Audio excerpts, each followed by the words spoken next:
here, Big 550 KTRS. Our good friend Kathy Helbig joins us, the Kathy Helbig Group, real estate. If you're looking, buying, or selling, this is the woman you need to talk to. Good morning, Kathy Helbig. Good morning. All right, let's talk about appraisals. Let's talk about appraisals. What So a lot of people are misinformed about appraisals. Once you put a contract on a house, you have a time frame to get the appraisal done. A lot of times people feel like that can act somewhat as an inspection, which there's two different things. Inspections and appraisals are different.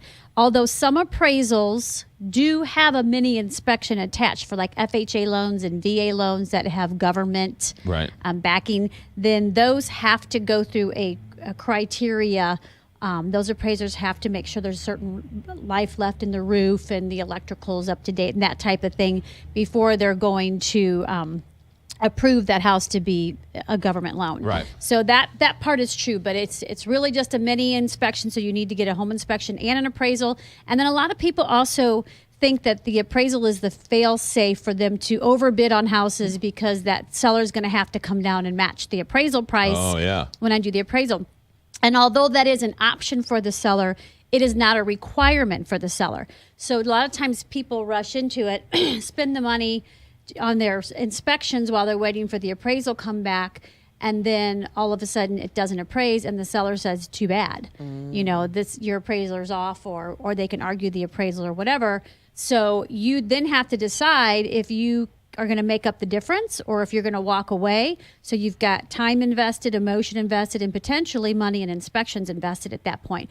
So you need to kind of make sure in your mind that it's a possibility of appraising out for the purchase price that you put down before you rush into that and falsely think you're protected. So you're saying you bid on a house, there's a price, the appraisal comes in less, then you can both walk away or you can renegotiate from there. The three options are you can go back to the seller, provide them with the appraisal and say reduce your sale price to match the appraised value. Right. The seller can do that and everything moves forward.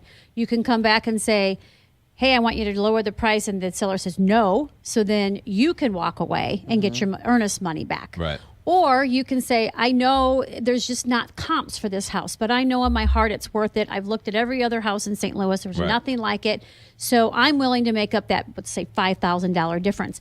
But you've got to come out of pocket with that money. So you need to make sure. Sometimes we've had some buyers rush in and not really think about, oh, wait, where is that money coming from? How often does the appraisal come in more than the purchase price? Occasionally, but they do have the contract in hand, so they know what the purchase price was.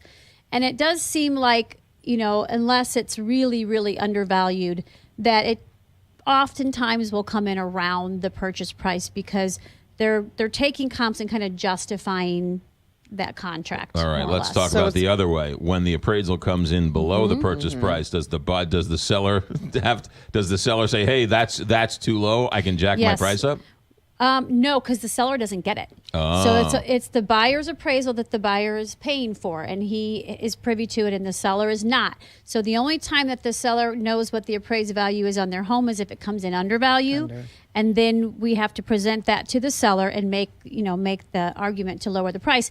But you can rebut those appraisals. So there's often times that we've had something come in that's come in low, and we've gone through the appraisal with a fine-tooth comb and we found mistakes. So if you can go back and justify that there's a reason why that appraisal is undervalued and get it another look at. You guys missed the second story. You missed the pool. Is it like substantially lower? Yeah. We've had some where the square footage has been off. We've had some where they've missed a whole bathroom, or they counted a bedroom wrong, or they just, flat out missed some comps that were really the better comps to use. So like in our case, when we have a house listed, we do a whole appraisal package. So we take the comps that we use to price that house in the first place and make sure we hold on to those, make our notes, and then before the appraiser comes to the house, when they set the appointment, we give them an appraisal package to make sure that they understand all the features in the house, that they didn't miss something. Right. We're not doing their job for them. We're not trying to taint the outcome, but we're trying to make sure they have all the information so that those mistakes aren't made and we all don't have to have a heart attack for a few weeks. Good stuff. Anything else? No. That's it. Kathy Helbig, KathyHelbigGroup.com. That's good stuff right there. For all of your information, KathyHelbigGroup.com. Don't forget to download the app, 314-276-SOLD. Speaking of appraisals, you want to appraise that doorknob on your finger there. Gosh, KathyHelbigGroup.com. Thanks for coming in. Thank you. 745.